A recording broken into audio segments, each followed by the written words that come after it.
With that out of the way, though, I think we'll get started. So my name is Regner Blok-Andersen. I work at CCP Games right now, primarily on EVE Online. I've been with CCP for about 2.5 years now, since June of 2012. And I'm currently titled as a technical designer, as that title tends to change from studio to studio. For us, it means I do a bit of game design and a bit of programming, whatever's sort of needed to get the job done within the team I'm on. Just briefly, I'm going to go over what EVE Online is for those of you that may not be aware. So EVE Online is a sci-fi MMO sandbox. The sandbox is a really key thing for us. And by that, I mean we stay very hands-off of our game. We provide our players with tools. What they do with those tools is entirely up to them. If you scam someone and you're using the tools provided in-game, we will not intervene in that. So you can be scammed in that kind of stuff. Building on that, though, we are also a single-sharded game. We have one cluster in London, which is where all of our players connect and play. And this tends to amplify the sandbox nature of our game. If you pull off a great heist, everyone in our game tends to hear about it, and it's this big thing because it happened on one server in one universe. We're also coming up on our 12-year birthday. We came out in 2003. And relevant to this presentation, we have generally an above-average technical user base. Our users tend to be more technically inclined than most. And then, as this will come into play a little bit later, these are some numbers, averages from 2014 on the EVE sort of player base. The key thing here that I'll come back to is the 420,000 unique users logged in per month. Before we really dive into what we at CCP believe are the benefits and challenges of supporting third-party devs, I want to make sure we're all on the same page as to what we define third-party devs to be anyways. So to us, a third-party developer is someone outside of CCP who creates external content for our game, generally in the form of desktop, web, or mobile application. It could also be spreadsheets or whatever. These developers are not paid by CCP in any way. And they don't receive any extra information that anyone else can't get. All of the resources we provide our third-party developers, whether it be our APIs or downloadable resources, are available to anyone, whether they classify themselves as a third-party dev or not. But what do we offer these third-party devs in terms of resources to do cool things? We offer them first our image export collection, which is we gather up all the static images for our game. This is things like icons, renders that are not going to change, that are static renders between releases, UI elements as well, all get packaged up and released. We also offer our static data export. So this is a collection of static information for our game, such as item attributes, item names, the way the market's laid out, the universe data, all of that stuff that will not change between releases, packaged up and released to our third-party devs. We give them access to our OAuth 2 login, so they can add a login with EVE button to their application, web page, whatever. We also give them access to our image server. This is something we use ourselves as well, and this is generally basically a CDN. It hosts a lot of the same images that are in the image export, but also dynamically generated images, so character portraits, that kind of stuff, corporation logos, whatever. We then give them access to 2 web APIs. The first is our XML API. It's our older API. It's been out, I think, since about 2004 or 2005. And our CREST API. CREST stands for Carbon RESTful API. Both these are HTTP APIs. The CREST one is a JSON RESTful API. The XML API, as I said, it's our older one. It gets about 1,100 requests a second these days. And CREST is approaching 500 or 600 requests a second, just to give you an idea of where our APIs sit. The key difference between these two, aside from their age, the XML API sits outside of our game cluster. It has no access to the logic of the game or the runtime state. It only knows what's persisted to disk in the DB. So it just has read access to the DB. CREST, it runs on the cluster. It's part of the game. It was built for our second game, Dust 514, so that it can read and write to our cluster. And we're working on opening that up to our third-party devs now so they can both read and write to our game. And then briefly, what we feel internally are our guidelines to help us in developing resources for our third-party devs. First and foremost, Our client is off limits. There's no UI mods, no mods of any kind. Anything like that will get you banned permanently from our game. We do this because we firmly believe, as our game is a competitive game, when you get into a fight, it is up to your skill using our client. We don't want you to have to go and download something just to be competitive, which is kind of our second point. You should not have to download any application to be competitive at EVE. You can have an application that helps you find a fight, that kind of thing, but once you're in a fight, it's your skill at our game that is going to sort of determine who wins. So those two kind of play off each other, and the third one just builds on that, which is no information should be available to our third-party devs that you cannot get in the client. This is, again, just to help support the first 2 points there. So the first benefit I really want to talk to you guys about is how third-party developers can help you deal with the scope of features in your game. For us, we generally start when we're designing a new feature, very blue sky, right? We design the feature to cover as many use cases as possible. We're brainstorming the biggest, greatest feature ever. We scope this down and prioritize it and start work on it, right? During development, sometimes things get cut. This is either because we've run out of time, the thing was too difficult to do, it was going to, whatever problem came up, or we just felt this thing we were going to do, part of this feature, wasn't going to fit our game, wasn't going to fit our client, so we cut it. For the most part, this is generally where things then get shipped. For us, what we try and do, however, is during that development, expose it in one of our APIs, whether it's XML API or CREST, or add it to the static data export. And we have a very easy framework for doing that these days. So if a team would like to add something to the API, it doesn't take much effort, doesn't take much more than they've already put in to develop the feature to get it added and exposed to our third-party developers. But, OK, so that's what we do, but why expose the data? And how does it help us deal with the scope of a feature? The best way to sort of go about this, I think, is with an example. This is a screenshot of the wallet in our game. It shows you all the money coming into your character and the money that your character is spending. It works pretty well for small groups, right? You can paginate forward and backwards. You can put in a specific date and load the transactions from that date.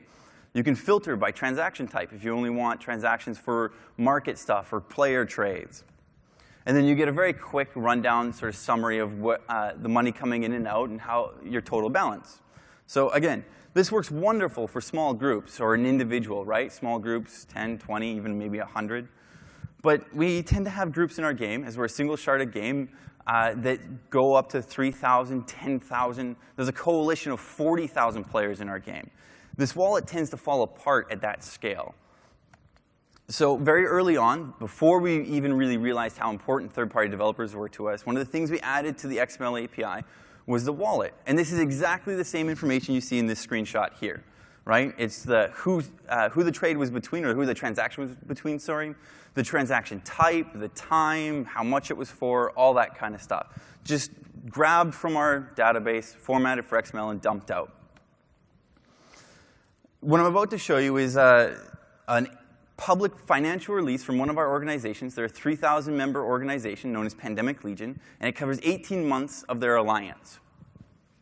So very simply, it shows sort of the income and expenditure of their alliance over time. Same sort of thing, just broken down by subgroup or corporation in the alliance, how much they were spending. By corporation over time, pretty straightforward, right? Then they start breaking it down by category, or I'm not sure how they define these, but they're a type of category, I guess. This is the fuel usage over 18 months by the corporations in this alliance, and sort of who was spending the most fuel, and then broken down by fuel type. So that was all really cool, right? Really nice and pretty graphs. It makes for great content, nice news articles written about this, financial report, and that kind of stuff. But if it's so cool, why do we not offer that in the client, right? Well, to be honest, we could add all of those features in the client, and they'd be used by no one. And the reason I say that is Pandemic Legion or any other organization of that scale, they really only have one guy dealing with their finances, right? And that one guy probably wants Excel.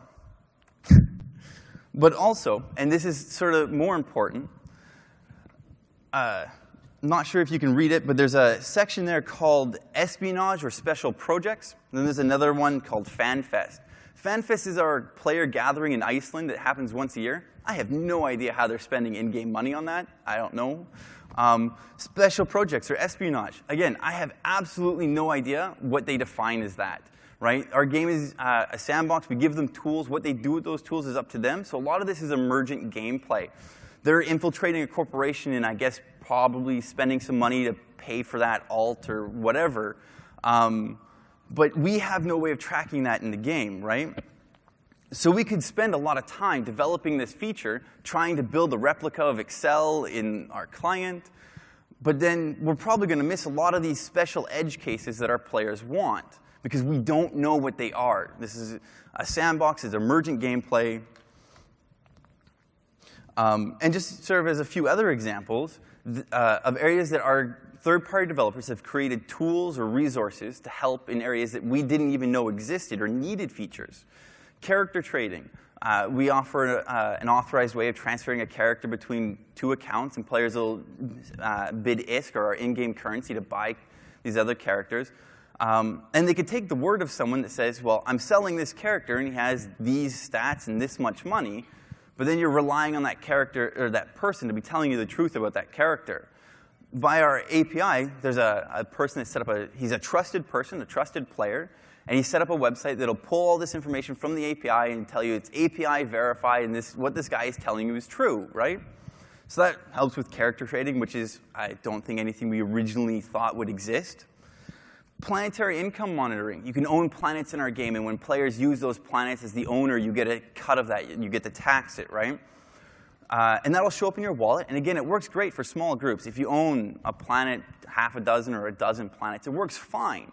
But when you own 500 planets, and you want to know which planets are generating all the most income for you, and you own 500 planets, and 30 of them come under attack, which one do you defend, right? You need to be able to track all this information. You want to track things like which corporations are paying you the most. Maybe you make them a deal, or trying to attract more people into using your planets, right? All this sort of stuff, which applies to like 3 or 4 organizations in our game.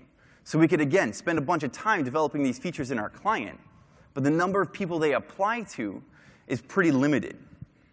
Starbase fuel management, same kind of thing as the planetary income monitoring. We show you in our calendar in the client when the starbase you own is going to run out of fuel, and we send you a mail in the game when it's running low. But if you own 3,000 or 2,000 starbases, trying to track that and trying to track where the fuel for specific ones are and who has access to all of this stuff is very tricky. And again, only a couple of organizations in our game need that. But then, not just talking about these larger organizations, asset management, more specifically, cross-account asset management or cross-account anything. We focus our client on, when you're logged in, the character you're logged in as.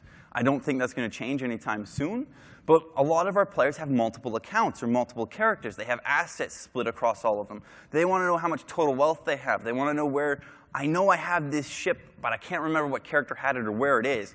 Load up a third-party tool, do a search for that ship, and it'll tell you where it is. But we're not really going to offer that because we are focused on the character you're logged in as at that time. This list goes on, though. Shopping lists, time rewards, hundreds of other things. Sorry.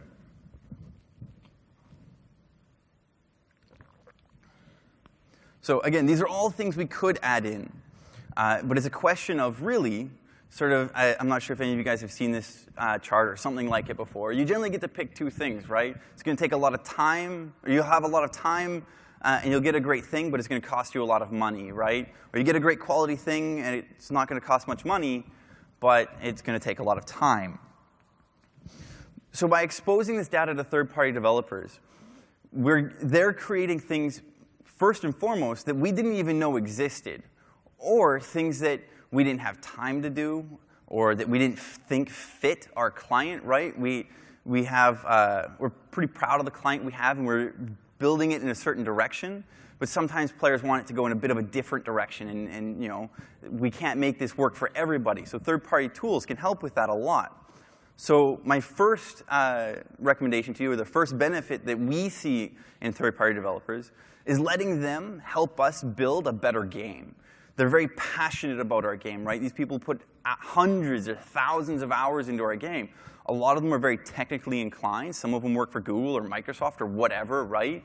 They come home and they want to do a side project or something, give them the chance to do it for your game, and they'll do amazing stuff.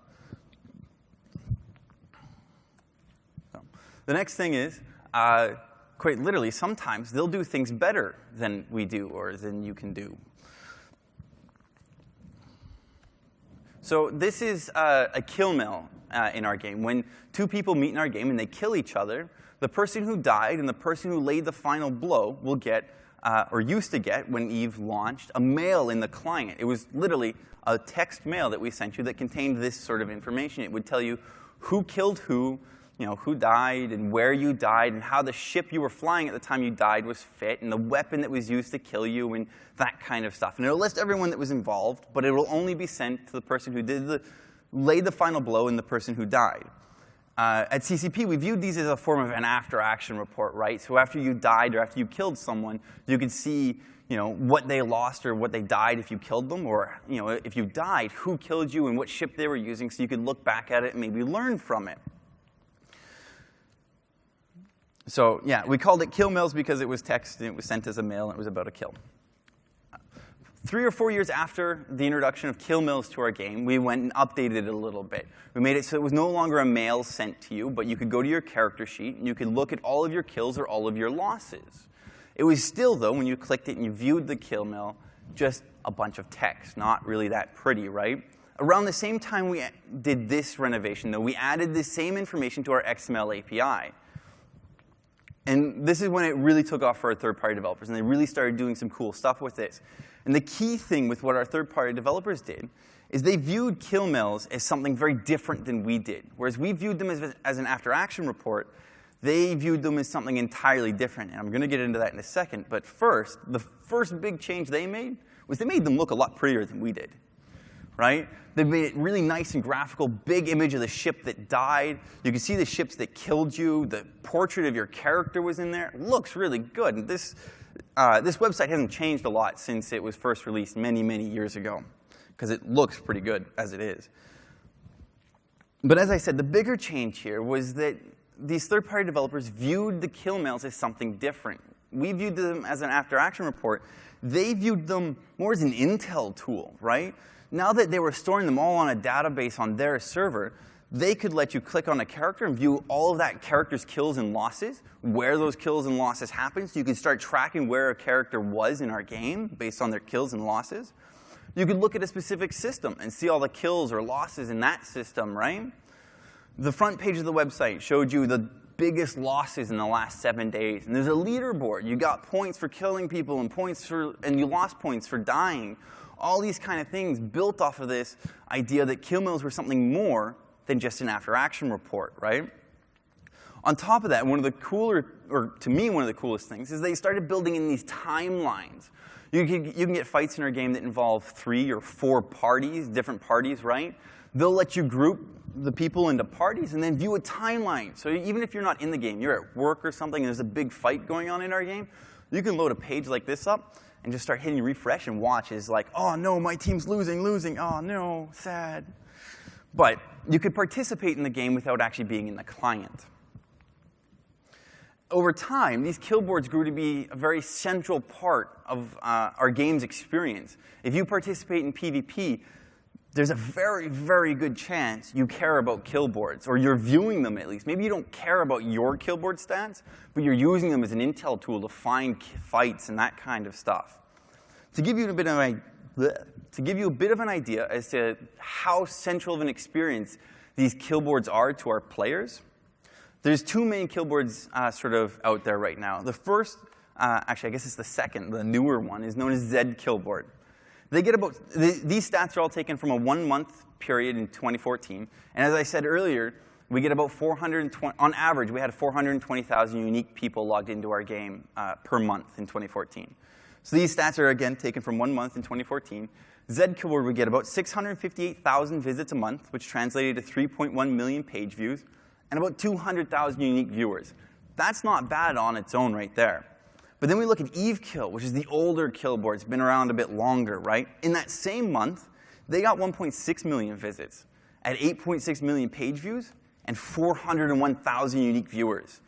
Of course, some of these are the same people from work or home or their laptop or whatever, right? But that is a substantial portion of our player base. When we have 420,000 unique users logging in every month, and about 401,000 unique visitors on this website, it's a pretty good indication of how important these are.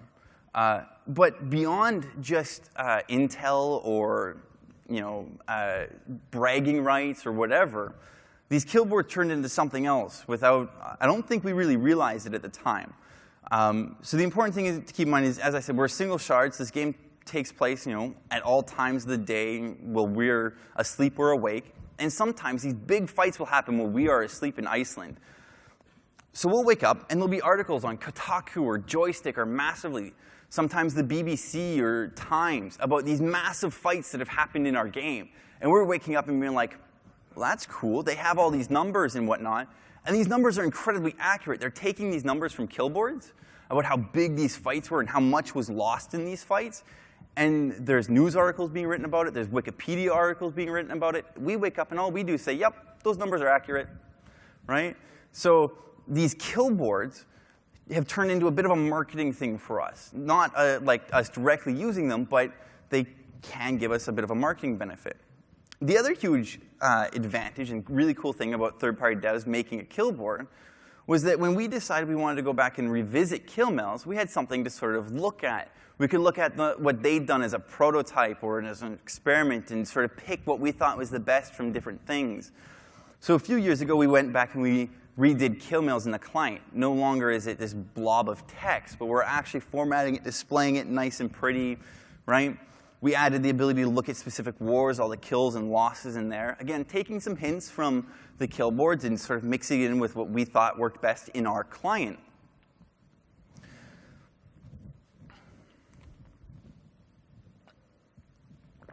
Sorry. So again, the main point here I want to make is just that sometimes third-party developers can do things better than we can, and we should embrace this. We shouldn't be afraid of it. We shouldn't be worried about it. We should embrace it and support it. It's awesome. So the third thing I want to talk to you about is mobile phones and what our third-party developers have done for us in this sort of realm. EVE Online specifically, we have 0 mobile resources. Our web team makes their web pages to look great on mobile, yes, but we don't have a dedicated mobile app for EVE Online, not an official CCP one. We're focused on EVE itself and that client. There's an Android application called EveDroid. There's other ones for Android, and there's some for iOS. But I just sort of want to quickly run you through what our third-party devs have done here. So this is, as I said, EveDroid. First thing, to me, it looks fabulous. It looks like a professionally done application. It has a lot of great features. You can look at all your different characters from multiple accounts. You can look at a specific character's wallet transactions. That's what's going on the left there. You can look at the entire item database of our game, and then based on what character you have selected at the time, know if he can use those items or how long until he can use them. On the right there, this is a screenshot of the person playing around with a fitting for a ship and seeing how that all works. So this is all really slick. It looks great. It's wonderful. And just to give you an idea, this is the top user agents on our XML API. The second, third, and fifth slot are all Android mobile applications, right? As I said, we get about 1,100 to 1,200 requests a second on this API. So a substantial portion of them are coming from mobile.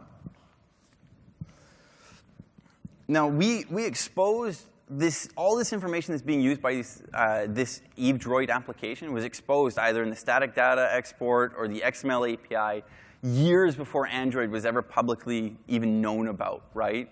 But without any extra effort on our part, right, we were just maintaining a set of APIs that already existed. We had a substantial mobile presence, something our players seemed to really care about, and our third-party developers were eager to do something with. So what I really want to, while I was writing this, what I realized, though, was that it's not really about mobile phones, right? As I said, we didn't even know about mobile phones at the time, like Android. It wasn't really a thing, but we released this information. We got that. So yes, it's about mobile phones, but it's about smartwatches and Google Glass and robots and whatever comes next. I've seen a robot walking around that tells you when the server comes up or goes down and tells you when your character's done training things and that kind of stuff, right? I've seen it on Google. I've seen notifications on Google Glass and all these other things that, again, we don't even have access to. I don't have a robot to try and play around with. I wish I did. I also don't have Google Glass, but I've seen Eve there, right? I've seen us have a presence there because our third-party developers are doing awesome stuff for us. So the real point I want to make here is that third-party developers will help you take your game to places you don't even know exist. And then I guess on top of that, even if we do go back and create a mobile application ourselves, just like the kill boards and the kill mills, we'll have great examples to look at and places to take pieces from. So those are some of the benefits, and they were quite wonderful. But let's talk about some of the challenges and the problems that we've encountered. The first thing is the API key requirements. So with the XML, with Crest, the authentication on Crest is with the OAuth 2. The XML API, though, you log into our website, you generate an API key, and that just gets passed in as a parameter in the URL. And that will determine whether you have access to certain resources based on the character the API key belongs to. And as I said, we have a bit of an above-average technical user base, and we're very hands-off in our sandbox. So if someone steals from you, that's your fault for letting it happen. Because of that, though, we've run into a situation where corporations, guilds in our game, are very eager to protect themselves. So if you want to join a group, they generally want your API key up front so they can do a background check, right? If you think that's funny, so this is I want to give you just sort of an understanding as to the lengths our players will go to protect themselves. This is a screenshot of the Pandemic Legion forums. Everything looks great, right? It looks pretty normal. If you were to copy and paste that, actually I think they've deactivated it now, but it used to be. If you copy and pasted that, posted it on Reddit, right? You're a spy, you have access to their forums, you copy and paste this bit of information to leak it on Reddit. They've done Unicode watermarking on this. So they can copy and paste what you've just pasted into Reddit back into their tool, and they'll know what character was logged in at the time this was copy and pasted. They took this further, though. When people started finding out about that and just started taking screenshots like this, they started doing some screenshot watermarking. So they could adjust the levels in Photoshop on the screenshot and still know who took this screenshot, right? So this is the lengths our players will go to protect themselves. This counterintelligence, espionage game they're playing out, sort of outside the client. And again, that takes place outside the client, right? So we don't really care, except we kind of do when it comes to the API key. So this is a comic from Control-Alt-Delete. It's a few years old now. He starts with giving you an example of joining a guild in most MMOs, right? Hey, I like this game. You like this game? Fantastic. Let's play together, right? Then there's Eve. To join a group in Eve, you need to go through this long interview process and give them your API key. And it's that API key thing that we're worried about. Because they get the API key, you need to leave our client, go to our web page, log in, generate an API key, and then go and give it to this corporation that you want to join. And then they'll do a background check based on that API key. But if you check the wrong boxes when you generated the API key, you got to go and generate it again. And it's a bit of a mess, right? And most importantly, you're being forced to leave our client just to play our game with people. That's not so great. And on top of that, most people don't know what an API key is. I don't know of many other games that have that, right? So you come to Eve and you're like, well, I don't really know what this is, but OK. And now you've just given these people access to everything about your character. You probably don't even know you can revoke that API key if you leave that organization and don't want them to have access anymore. So this is an ongoing issue. And sorry, kind of meant to advance to that. Yeah, this problem of leaving the client just to play our game. It goes against one of our core guidelines for the API. We're not quite sure how to fix this ourselves, to tell you the truth. We know it's an issue. We're aware of it. And we're trying to make sure it's not becoming more of an issue as we continue expanding the resources for our third-party developers. But we're not quite sure how to fix that. It's a bit of an issue specific to Eve, but it's a good example of where things can quickly spiral out of control. What we try to do, though, to avoid more of this same problem coming up, is we talk internally about what we're going to expose, right? We talk about how it can be used against players, how it can be used to do weird things. But then, more importantly, we talk externally about what we want to do. We talk to our third-party developers.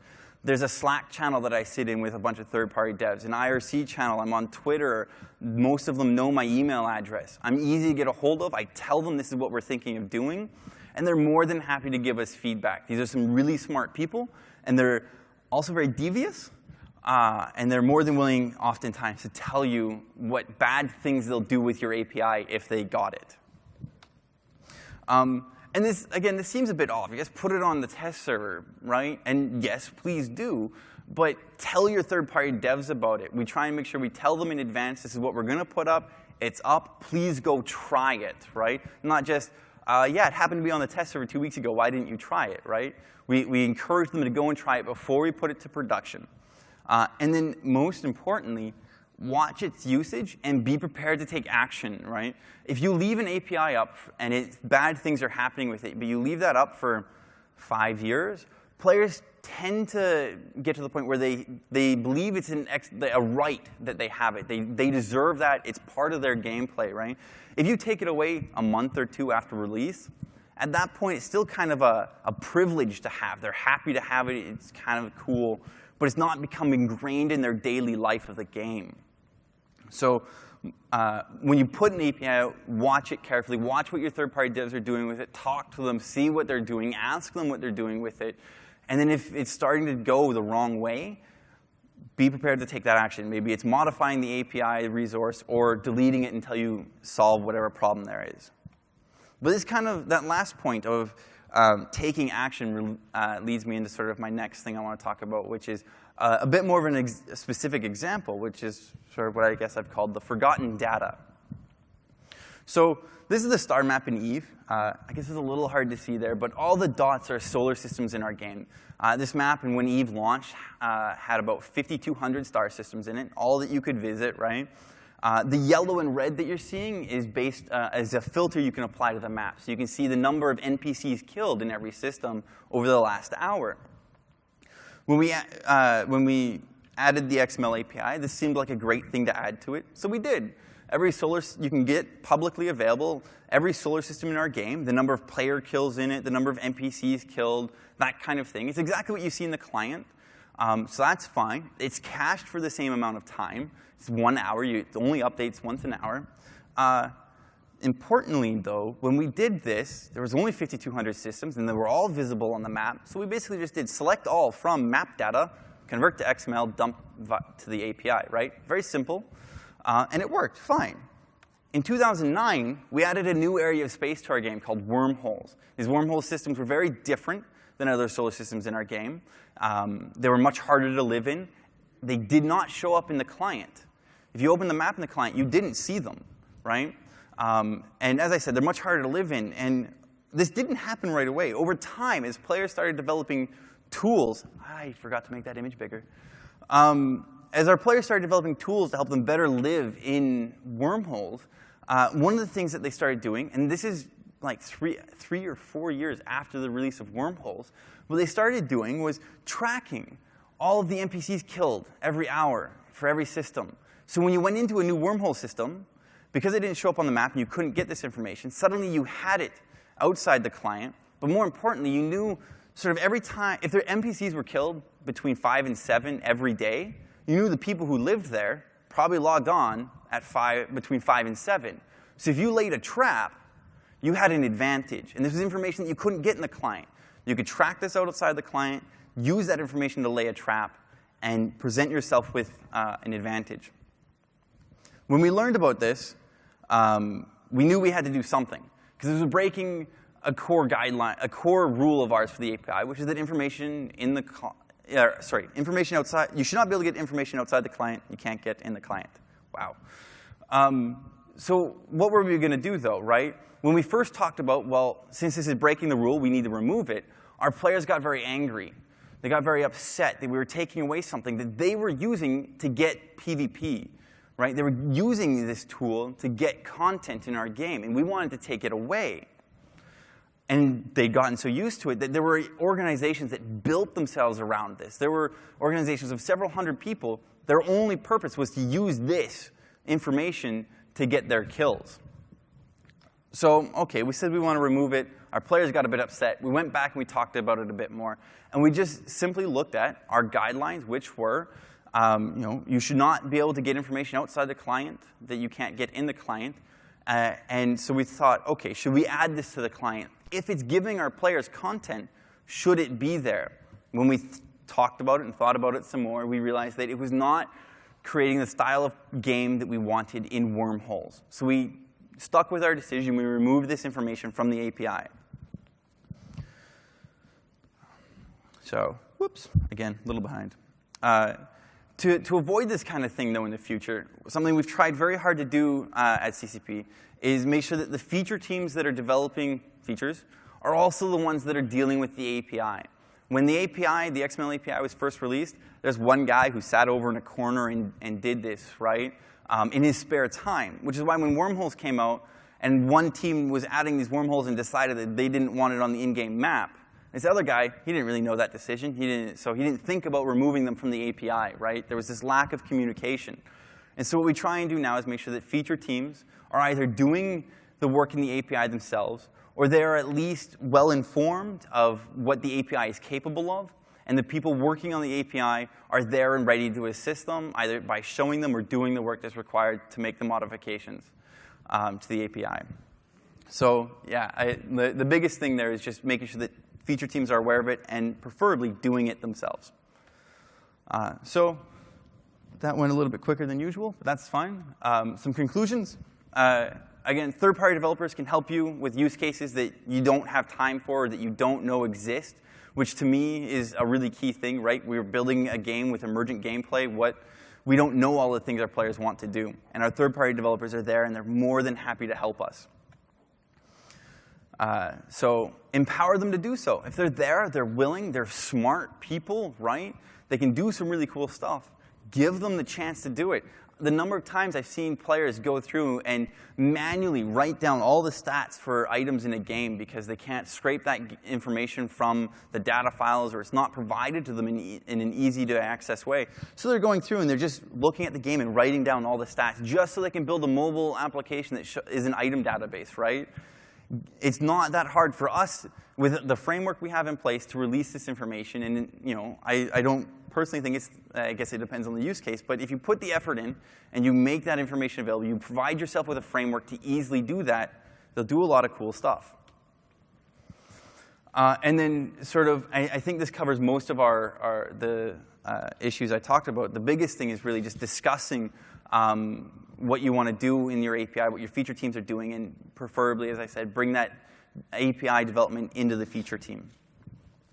So as I said, my name is Regner Blok-Andersen. It's my email address for my Twitter. And if you guys have any questions, I'd be more than happy to answer them. There's microphones.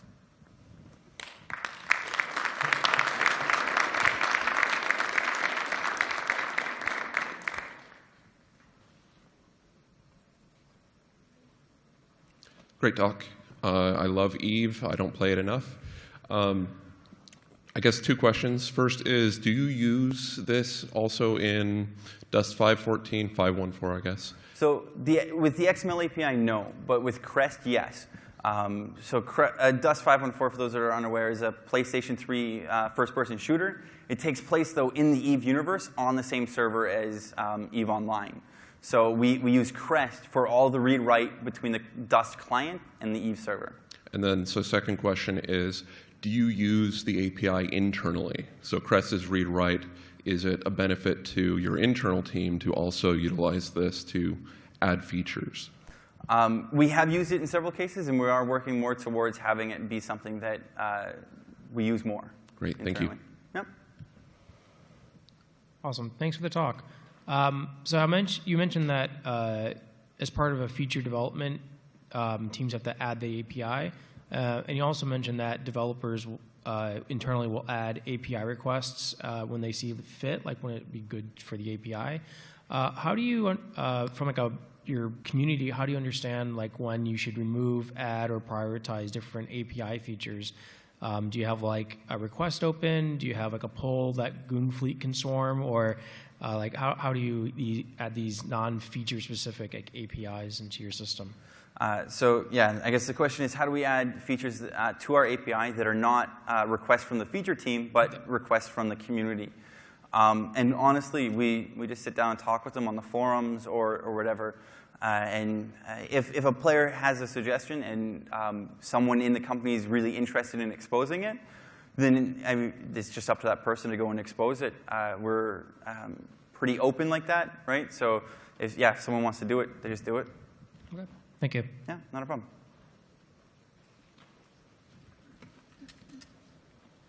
Hi, great talk. Thank you. Sorry. Oh, for Pete's sake. Usually when a change comes out for a game that involves a new feature or maybe some rebalancing, the community's reaction to it is based on their exposure to those changes. This API seems to provide a lot of transparency. I was wondering if you get a more, let's say, profound reaction to designers balancing things in EVE Online as a result of that. Sorry, I didn't quite understand. I'm saying if a game needs to be rebalanced after it's released, right, Yep. as they tend to be, does your API expose those changes in a way that players can analyze those changes, see what you've done, react to that more strongly? In many cases, yes. And we will often put out the static data export that I was talking about. We'll put that out early. There's tools that are generally called fitting tools. They let you practice fitting a ship without actually launching the client or owning the modules. We'll put out the information that's needed to update those tools before the actual release so that we can get better feedback. We find that's actually a very valuable and beneficial thing. Also, how do you decide whether a feature in the client will actually be exposed through the, is there a general guideline for whether or not to expose it? So the question is, how do we decide which features will be exposed in the API and which ones won't? Again, as I sort of suggested, we sit down and we talk about it, and we decide, we want to expose everything possible. At least I personally do, right? So really it just comes down to discussing it and deciding if there's a reason not to expose it. Thank you. Yeah. I was curious, do you guys have information in the game that's only available to the individual users, and how do you feel about third-party developers aggregating data that's meant to be private for individual users? We have a lot of, the question was, do we have information in the API that is private? And how do we feel about third-party devs correlating that information and stuff like that? Very much. A lot of our API is private information, especially the XML API. Everything about it is built around the idea of giving people the control over what they expose. So you can create an API key that only gives access to your wallet or only gives access to the skills you have or the items you have, right? And if a third-party developer gains the trust of the community and the community gives them all the API keys required to gather that information, then that's kind of the choice of our community. We do have a bit of a thing that I don't think we've decided how we feel about it yet, where part of that counterintelligence and that espionage thing is specifically going out and harvesting API keys. So that, and I'm not sure how we feel about that yet, to tell you the truth. You have a lot of botting traffic against the APIs, and how do you evaluate and deal with that? And then corollary to that, is there, aside from API key, how have you addressed any security concerns and protecting, the APIs and users in general? Yeah. So I missed the first part of your question. Can you repeat that? Botting traffic against the APIs. So users writing bots to just constantly hit them and. Yeah. I mean, our API, so I guess the question was, there's a lot of bots or programmatically, our API is accessed programmatically a lot. And we're totally fine with that. As I said, we try and offer the best security to our players in generating their API keys. They can revoke them, and we give them a log of the API key access. So if they feel that their API key is being misused or abused or something, as an individual, you can revoke it. Other than that, I'm happy to see the graph climb of the number of hits on our API. Does that answer the first part of your question? Sure. Yeah. And then I guess the second part was about the user security of it and how do we secure the API? Sorry. I guess it's more platform security. Once you open up this functionality, there's potential abuse and potential, nefarious Yeah, use. I mean, our biggest concern is people DDoSing it, kind of thing. Outside that, it's secured with SSL3. We highly encourage everyone to use that. I'm very much of the opinion of revoking the non-HTTPS version of it. So hope that, and as I said, we do a lot for providing users information about how their API is being used. Sorry, I didn't know That's the all right. question. One issue that I feel like as we've run into is you talked about users being able to select what information they want visible. So there's like an instance where there's like a history of some sort, like a battle history or like a match history of some sort, and users may go in and select that they don't mind if that's available through the API. And then if they go back later and say that they want that private, then there's sites that had already scraped that information. How do you feel about that sort of? Is that something that that you would ask sites to remove, or is that something that's on the users? So the question was sort of, once a user has granted access to their API and certain information, if that user revokes it, how do we feel about the information that's already been pulled from the API? It's up to our users as to what they expose. If they choose to expose it and share that information, and once it's out there, that's sort of on them, is our general response. Hi, another question. At what point did your community grow large enough that, I mean, I'm not sure if, maybe they were large enough when you released the API, but I'm wondering if there's a critical mass of, of members of the player base that are necessary to utilize these APIs. So the question was sort of, at what point did we hit critical mass where there was enough users to utilize these APIs that we provide? And to tell you the truth, as I said at the beginning, we have an above average technical user base, and the API was built in response to we used to offer a web page that would show you your character's skills. That web page was being scraped. So the API was originally built in response to the needs of our community, and it just sort of continued to grow from there. This sounds like it might be against your guiding principles, but I was wondering if it seems currently like a very read-only API. Is there any plan to expand to any actions or writes? Yeah. So the question is, are we ever going to open up write access to our API? Very much so, hopefully this year. And that'll be via Crest. And yes, very much so. Crest, as I said, was built for Dust 5.4, which does read and write access. And yes, we are very much moving towards releasing that to our community. In which capacities? Which kind of actions? Good question. So in what way are we going to release read and write, or the write portions of the API? Anything that doesn't modify your wealth directly. So no selling of things. We don't want people making market bots. No transfer. We're going to start with no transferring of ISK. Our gut feeling is we're going to start with things that don't modify your wealth. So changing your queue for skills that you're training, or modifying your contacts, sending mails in the client, that kind of stuff. Hopefully chat at some point as well. We want to open up to our third-party devs. Those things that don't modify your wealth. Cool, thank you. Yeah, not a problem. Kind of as a follow-up to that, what kind of philosophy do you have about what experiences you want players to have in-game versus ones you want to allow outside of the game? Because with some of these things, you can get people mostly playing your game through the phone and not through your client. So if I understand the question, is sort of how do we feel about and where do we draw the line? Yeah, I guess, yeah. Yeah, where do you draw the line as to, like, this is something we really want you to log into the client to do versus something we'll allow you to just do anytime, anywhere? We're moving in the direction of we want you experiencing our game, whether it's through our client or not. We're happy that you are experiencing our game and being involved in it.